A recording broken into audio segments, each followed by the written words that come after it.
Hi, Sterling here from Sterling Coaching, and I am just making a video as step one of what to do if you think that you struggle with emotional eating or binge eating.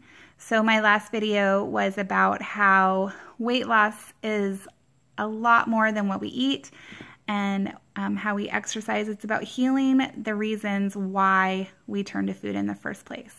So you might have watched my video. If not, I will try to link it below. I'm new to this, so bear with me as I figure out how to do this whole YouTube thing. But you might have been like, great information, now what?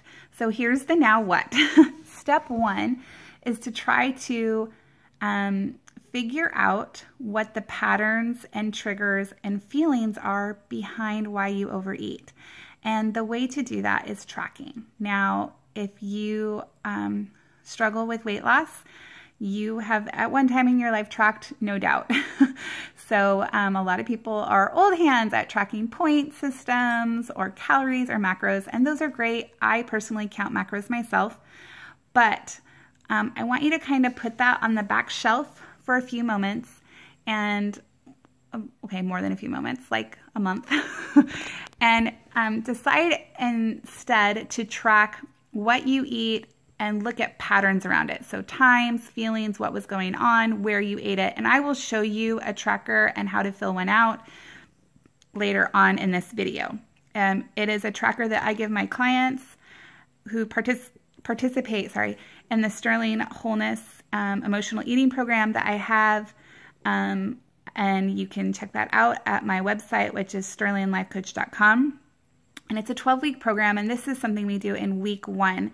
And I kind of work through my clients as we go through the 12 weeks, as they're tracking. It's one of the things we do is exploring those patterns. And then we figure out what to do with those patterns, and we find healthier coping mechanisms. We heal those hurts and all those kinds of things. So that's kind of what the program is. But I'm going to give you the tracker. Well, not give you the tracker, but I will show you how to make your own tracker in this video. So quick notes on tracking. First of all, this might be very scary to some of you, because the reason why we emotionally eat is because we don't want to face those things that are hard to us or experience those painful feelings. And so we numb ourselves to them. And part of tracking is looking at them and saying, wow, I'm feeling this right now. And that might be scary, but trust me when I say you can do it. You are so much stronger than you think. And so be gentle with yourself during this time. Do not shame yourself. Shaming has never, ever, ever, ever, ever worked to help someone stop a negative pattern. And I want to do a whole video on that about how shaming actually has the opposite effect on people, and it drives them to the behavior that you are shaming rather than making them change that behavior. But that's a whole other video. So be gentle with yourself and be kind. And you are playing detective. You are investigating yourself. So that's all you are doing. You're not thinking, oh man, I'm horrible, I just binged, or I just had 3 cupcakes. How awful is that? No. Save those for another time. That's not what this is for. You are simply an investigator trying to find patterns. You need to be a non-judgmental bystander, okay? That's all you're doing. It's investigative work, okay? Now, why is this important?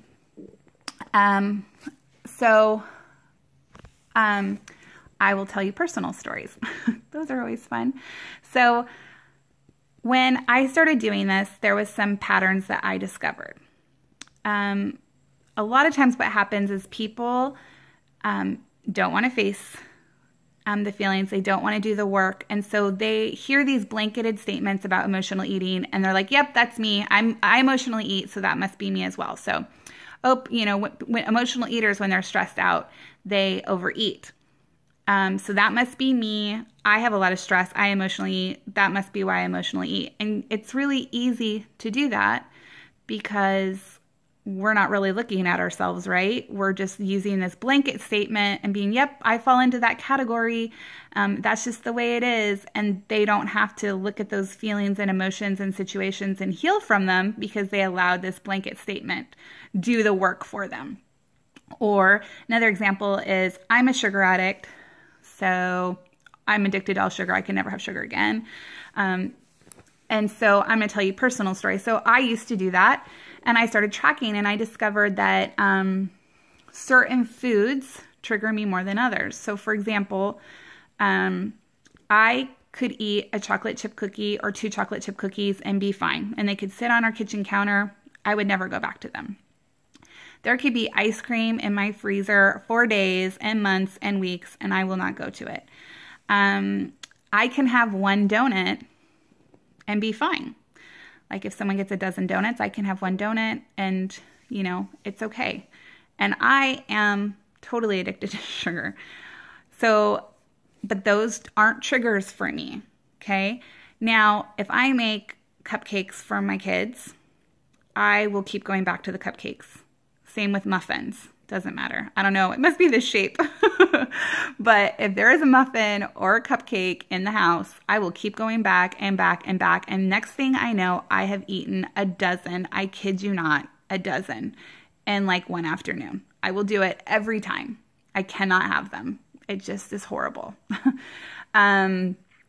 So that's one. I'm trying to think. There was another one that I do that a lot on. Oh, Rice Krispie treats. I will eat a whole pan of it. I'll eat it out of the pot with a spoon. I just will.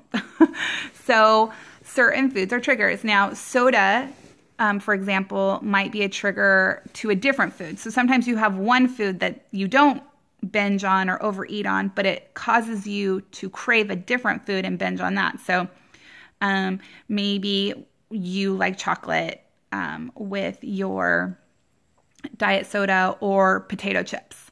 So you don't binge on the diet soda, but you binge on the potato chips. And so tracking will help discover some of these eating patterns. Now, another pattern you will discover is feelings. So I discovered through tracking that, being stressed does not bother me. I have a very stressful life. I have special need kiddos, and there's been times where I've been a working mom, times where I've been a stay-at-home mom. I've been going to school full-time, working, and a mom to special needs kids. I mean, I've had all kinds of situations, and stress is fine. I strive pretty okay in stress in my life. So stress does not cause me to overeat. Now, feelings of feeling lonely or rejected or unloved will cause me to overeat. So if I felt judged by my parents on a phone call conversation, or especially if me and my husband fought, I will absolutely binge.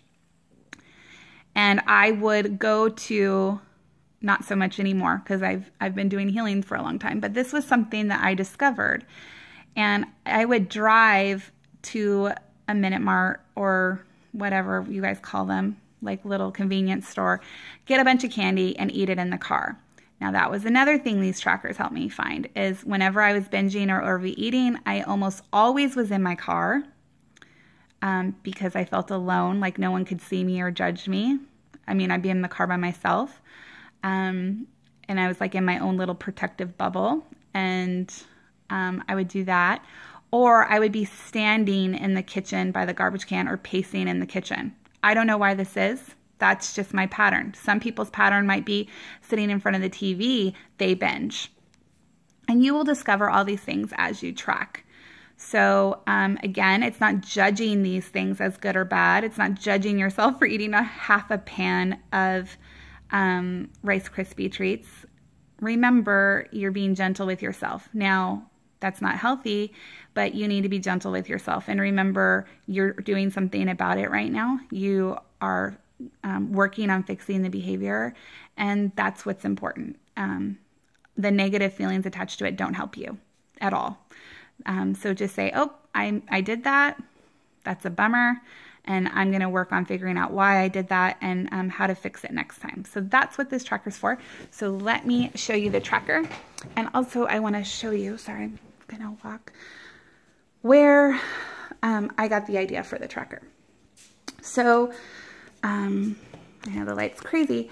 So when I started my emotional eating and binge eating journey a while ago, the very first thing I turned to was this book right here. It's called Overcoming Binge Eating by Dr. Christopher Fairburn. You can get it on Amazon. I will try to put a link below. I'm trying to get the whole AdSense and stuff figured out. I don't know what I'm doing. So, but get this book if you want to. Now, my tracker has some added components to it because I felt like this was a good start, but I later on, as I did more coaching and healing and therapy, I didn't feel like this got to the root of the problem, and this helped me figure out some patterns, but the additional therapy helped me figure out almost all of them. And so I tried for my clients to incorporate all the different things that I learned. So, but the original idea came from this, okay? So let me show you that tracker and show you how to fill it out, ways to carry it around with you, and all those kinds of things. So just one second. Okay, this is the tracker that I give to my clients. It's in a PDF format and it gives instructions, and it's one of the things I hand out at week 1. There's other things as well. And what you do is you would fill this out every single day with what you eat.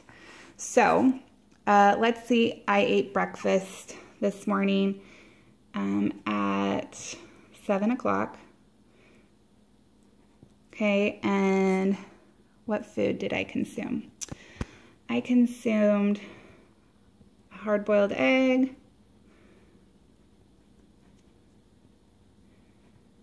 trying to think if I had anything else. I feel like I ate something else. Okay, I don't know, whatever, that's what I ate. And, you know, if you had tea or coffee, whatever, you'd put it there.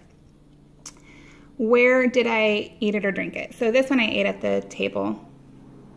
Okay, now this is just for you. So however you want to do it is up to you. Like, no one's going to see this, it's for you. Okay, so how was I feeling right before? I'm going to say tired. I didn't sleep very well. And then right here, this asterisk mark is where you are going to say to yourself, do you think you overate at that time? Or was it a reasonable amount? Did you consider this to be emotional or binge eating? So I did not, which is fine. So context on what was happening beforehand. So I'm going to say slept, bad, kids running late. Okay. Now, what's really important is in this feelings box, this is something I added. These are feeling words. Now, I'm going to have to do a whole video on the difference between feelings and thoughts. A lot of times we say thoughts and we think that those are feelings, and that's wrong. Feelings are one word feelings. So tired, scared, lonely, angry, confused. I could go on and on and on. Saying nobody likes me is not a feeling, okay? That's a thought. All right, so you do that. Now I'm gonna act like I didn't have this, but we're gonna pretend. Say it's 10 o'clock, okay? And I had 2 donuts. Okay. And where did I eat them? In my car. And how was I feeling? I'm going to say uneasy. Okay. And did I think that that was, sorry, my hand keeps getting in the camera. Do I feel that that was a binge? I do. Now, this, again, you have to be really careful with this. So for example, some people might not think 2 chocolate chip cookies, if they're small, is a binge, and that's fine. It's probably a serving size. There's nothing wrong with that. This is what you consider. So I'm not asking if you think donuts are healthy or good to eat, okay? I don't think anyone would argue that donuts are not probably the healthiest choice to make. That's not what I'm asking you. I'm not asking you, do you feel bad that you ate a donut? Not what I'm asking you. I'm saying, is one donut a healthy choice? Probably not. But is that overeating? No, most likely not. It's a serving size. So this is about what you consider. I think 2 donuts is overeating for me. Now, had I had 1, I wouldn't have done an asterisk here, but I did. So why was I feeling uneasy? Maybe you don't know why, but you can talk about what was happening right before. So I'm going to say, had a talk with, I'm trying to write and talk and video camera at the same time, hubby about money. Okay. Now, I'm going to tell you another insight into my own life. One thing I discovered when I overeat is I grew up early on in my life, before the age of 13, in some extreme poverty and some situations like that. And I have discovered that now when money gets low or groceries get low, I overeat.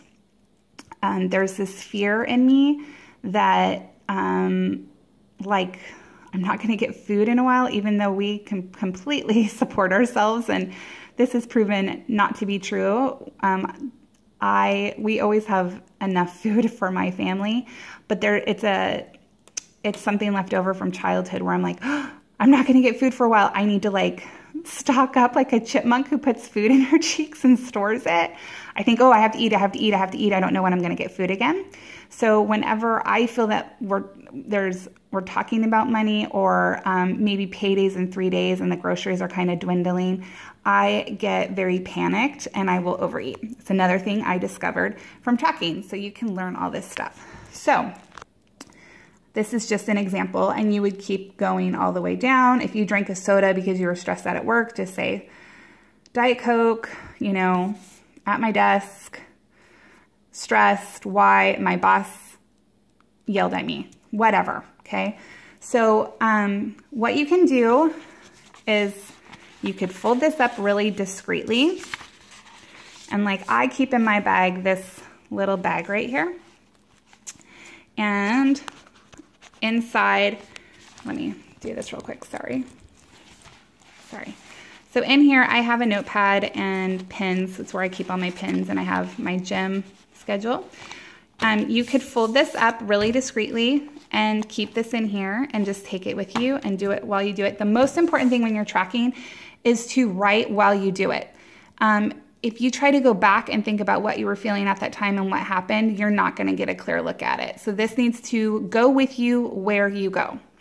Now, if you don't want to print this out, or you're not part of my program and you don't want to create the whole table, another thing you can do, this is what I did back when I was doing this book, sorry, my kids' art crafts, is I just made a small journal, and I had to handwrite it out every day. And I just kept this with me wherever I went. So as you can see, this was 2 years ago, 3 years ago. Lots of asterisks. So this day I didn't have any, and yet I was hungry. There was a birthday party. I had a slice of pizza and I had a small slice of cake, but I did not think that was overeating, so it was fine. And then, over here, I was fighting, I was stressed. I had a granola bar, 3 gummy snacks, and juice. Not the most horrible thing ever. It wasn't like I ate a whole half a sheet of cake, but, you know what I mean? I was walking around and pacing in the kitchen. I see myself starting to binge, so I was going to take a nap to try to stop. I had 4 pieces of chocolate and a half a cornbread muffin. Now, this one doesn't talk about feelings at all. This was something that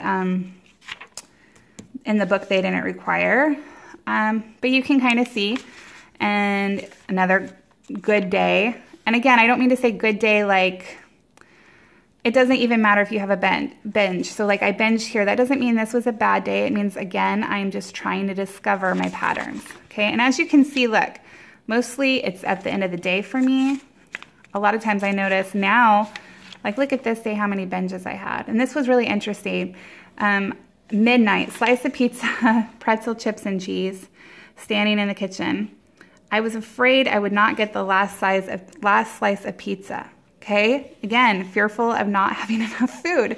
So it is really, so you can do it in a journal on your own. You can create a spreadsheet and take it with you in your purse or your bag or your backpack. You know, try to do it discreetly. It's nobody else's business but yours. It's for you to discover what your patterns are. And we can talk about what to do with those patterns later. But I just wanted you to start thinking about trying to discover the reasons behind the overeating, okay? And if you want to learn more about emotional eating and other things regarding individual coaching and couples coaching, I think there's going to be a video this week about probably self-care and is that being selfish, and also one maybe about boundary setting. So if you are interested in those kinds of things and you want to get more on that, please make sure you subscribe. I'm a new channel, so you're probably not going to know when they get uploaded.